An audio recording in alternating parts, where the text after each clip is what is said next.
श्री गुरु तेग बहादुर साहिब के 350वें शहीदी दिवस को समर्पित पंजाब सरकार की श्रद्धा और सत्कार से भरपूर पहल। पंजाब के 23 जिलों में गुरु साहिब के जीवन और बलिदान को दर्शाते light and sound show Srinagar, Gurdaspur, Faridkot और तख्त श्री दमदमा साहिब, तलवंडी साबो से अनंतपुर साहिब तक 4 महान नगर कीर्तन तथा 23, 24 और 25 नवम्बर को अनंतपुर साहिब में होने वाले भव्य समागमों में मुख्यमंत्री सरदार भगवंत सिंह जी मान की ओर से सभी को नतमस्तक होने का हार्दिक अनुरोध। आइए अपनी अटूट श्रद्धा और सत्कार के साथ इन समागमों का हिस्सा बने। तो ये साबित किया बिहार के चुनाव में कि ये सच्चाई है कि वोटों की चोरी हो रही है जगह जगह। अब जब तक ये वोट की चोरी नहीं रुकती तब तक किसी का भी जीतना मुझे नहीं लगता कोई आसान रहा है। फर्ज कीजिए कि इन 12 सीटों में से किसी सीट पर कांग्रेस जीत गई तो फिर कोई आपके विपक्षी कहते हैं ना, बीजेपी कहती है जहाँ ये जीत जाए वहाँ सही है, जहाँ हार जाए फिर वहाँ वोट चोरी हो गया। विधायक शोएब इकबाल उन्होंने पार्टी छोड़ दी, उनके बेटे ने भी बगावती सुर अपनाए हुए हैं। आप भी आम आदमी पार्टी में रहे हैं, आपके पुराने मित्र सहयोगी भी रहे हैं शोएब इकबाल। तो क्या आपसे कोई बातचीत हुई? ऐसा सुर्खियों में खबरें आ रही हैं कि कांग्रेस ज्वाइन करेंगे इस बाई इलेक्शन के बाद। वो अभी तो निर्दलीय को सपोर्ट करें लेकिन खुली बगावत उन्होंने आम आदमी पार्टी आलाकमान से कर दी। क्या कोई बातचीत हुई? आपके सहयोगी दोस्त रहे? आप ये लगा लीजिए कि जब मैं विधायक था और जमुना पार में दंगे हो रहे थे तो मैं और मेरे साथी 4 विधायकों ने अरविंद केजरीवाल को ये बात खुद जाकर के बोली कि साहब लोगों ने दुआएं की हैं आपके लिए, आप थोड़ा आक्षेप कीजिए, वहाँ दंगे हो रहे हैं। तो उसने कहा मुसलमानों ने हमें वोट कब दिया? मुसलमानों ने तो भाजपा को जो हरा रहा था उसे वोट दिया, हमें थोड़ी वोट दिया।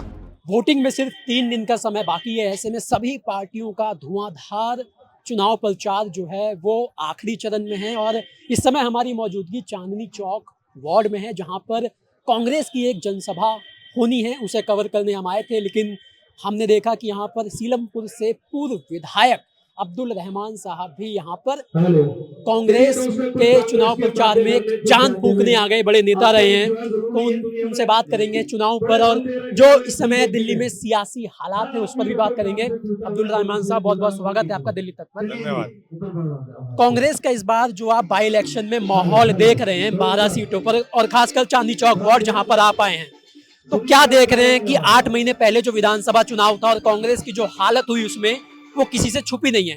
8 महीने में क्या देख रहे हैं इस बाई इलेक्शन में कांग्रेस का माहौल कैसा लग रहा है? देखिए पिछले 12 साल से लगभग 13 साल से दिल्ली शीला जी के जाने के बाद आज तक त्रस्त है और आज तक जूझ रहे हैं लोग। पहले अरविंद केजरीवाल के झांसे में आकर, उसके बाद भाजपा के झांसे में आकर, और भाजपा जिस तरह के वादे करके चुनाव में आई थी कि महिलाओं को हर घर को 1 सिलेंडर 500 रुपए का देंगे और दिवाली और होली पर हर घर को 1 सिलेंडर मुफ्त देंगे, आज तक कुछ नहीं दिया। प्रधानमंत्री जी का खुद बयान था कि आने वाले 1 महीने के अंदर हर महिला के खाते में 2500 रुपए आना शुरू हो जाएंगे। आज तक किसी महिला के खाते में कोई पैसा नहीं आया। और दिल्ली में एक जो गैस का चैम्बर दिल्ली आज बनी हुई है, आप देख रहे होंगे कि दिल्ली की सड़कों पर निकलना दूभर हो गया। जिस तरह AQI लेवल 450 के पार 500 के आसपास पहुंच गया है दिल्ली का, तो आम जन का सांस लेना दूभर है। तो इसमें क्या कर रही है दिल्ली की सरकार? के कानों पर जूं नहीं रेंग रही। दिल्ली की सरकार त्रस्त एकदम से मस्त है, बिल्कुल अपने झूठे वादों में कभी कुछ बोलती हैं, कभी कुछ बोलती हैं, काम के नाम पर जीरो है। अब दिल्ली के लोगों की एक ही आस है और एक ही उम्मीद बची है, वो है कांग्रेस पार्टी। लेकिन समस्या यही है ना कि लोग कहते हैं कि कांग्रेस के कार्यकर्ता, नेता जनता के बीच से ऐसे गायब हैं कि जो आपने बातें कही हमारे सामने मीडिया के सामने, ये आप अपने वोटर तक पहुंचा नहीं पाते, दिल्ली की जनता तक पहुंचा नहीं पाते। अगर पहुंचाते तो कांग्रेस की फिर ऐसी हालत दिल्ली में ना होती। इस विधानसभा चुनाव में भी तीसरा विधानसभा चुनाव रहा जिसमें एक भी सीट नहीं आई। आप भी सीलमपुर विधानसभा से अपना चुनाव हार गए, तीसरे नंबर पर रहे आप। तो कहाँ कमी दिखती है? और वो जो मेरा सवाल था कि विधानसभा चुनाव से अब जो 8 महीने का समय, हालांकि ये बाई इलेक्शन के रिजल्ट बताएंगे कि कांग्रेस ने इन 8 महीनों में कितना सीखा, लेकिन अब आप, क्योंकि कांग्रेस में अब आपको दोबारा लंबा समय हो गया है ज्वाइन किए हुए, तो क्या लग रहा है आपको कि ये बात आपकी या आपके कार्यकर्ता जनता तक पहुंचा पा रहे हैं? देखिए सबसे पहली बात तो ये, आपने अभी रिसेंटली बिहार का चुनाव देखा होगा।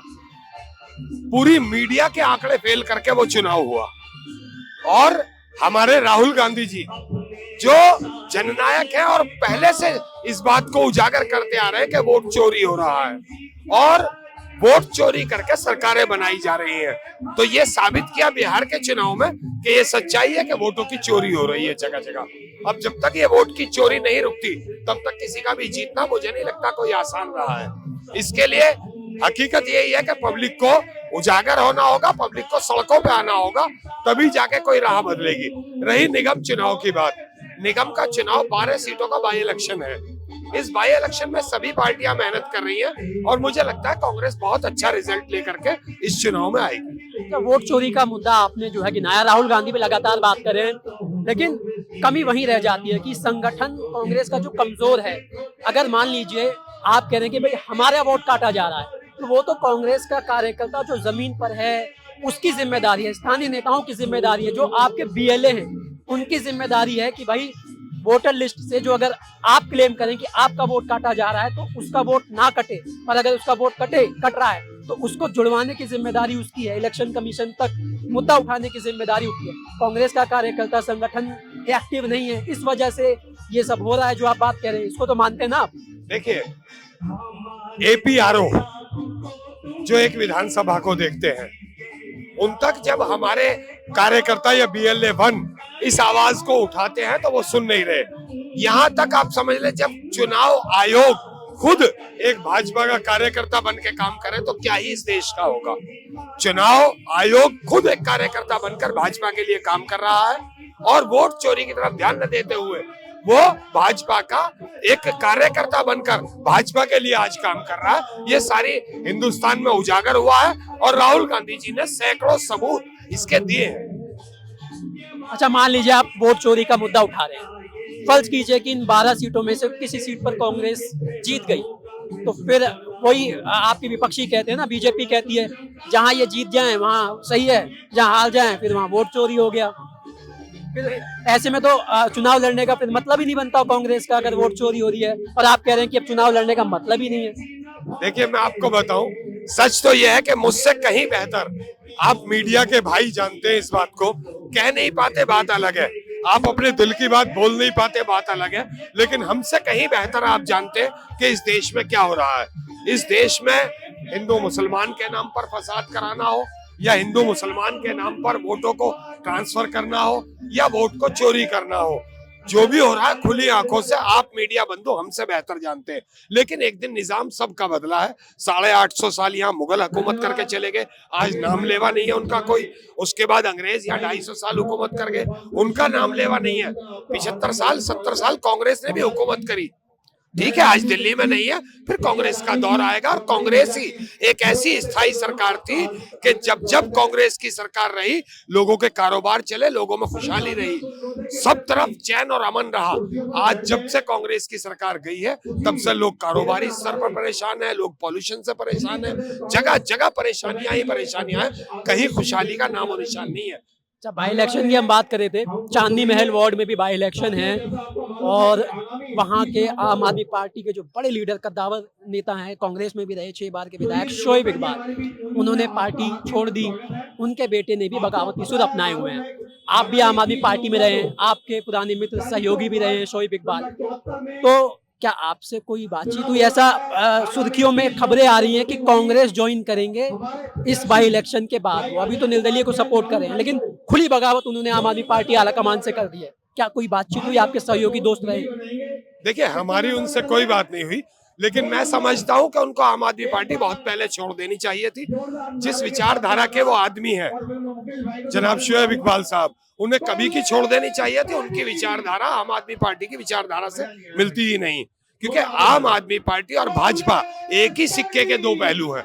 दोनों को पलट के देख लो, एक तरफ से सिक्के पे शेर मिलेगा, दूसरी तरफ पे अंक मिलेगा, लेकिन दोनों एक ही सिक्के के दो पहलू हैं। चाहे वो भारतीय जनता पार्टी हो या आम आदमी पार्टी हो, दोनों आरएसएस के चेले हैं, दोनों ही आरएसएस से जुड़े हुए हैं, दोनों में कोई अंतर नहीं है, कोई फर्क नहीं है।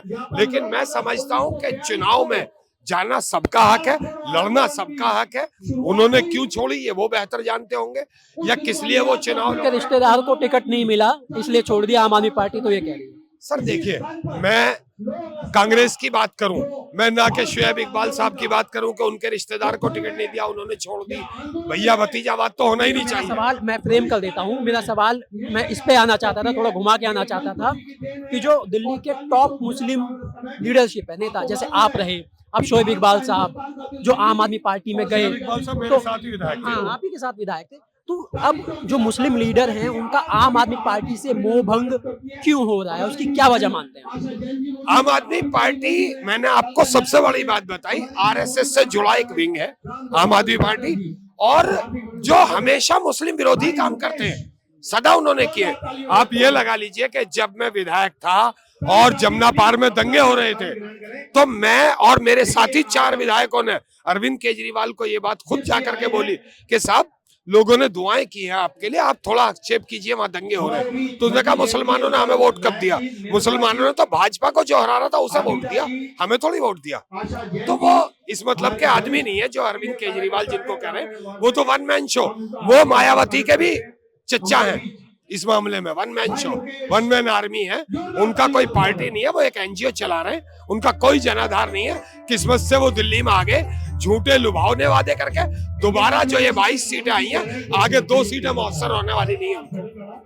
चलिए, तो ये तो हमारे साथ अब्दुल रहमान साहब जिन्होंने दिल्ली के सियासी हालात पर बात की और चांदनी चौक वार्ड में कांग्रेस का मनोबल बढ़ाने के लिए पहुंचे हैं। अब देखना यह होगा कि 12 सीटों पर जो बाई इलेक्शन है, इसमें कांग्रेस का कितना कायाकल्प होता है। विधानसभा चुनाव में हार के बाद ये पहला चुनाव है जहां पर कांग्रेस जमीन पर एक्टिव और उसके बड़े बड़े नेता इस बार ग्राउंड पर उतरे हुए हैं। ये मेहनत सफल हो पाती है नहीं, ये तो 3 दिसंबर को जब नतीजे आएंगे तब पता चलेगा। कैमरा पर्सन नितेश के साथ मैं दिनेश यादव, दिल्ली तक।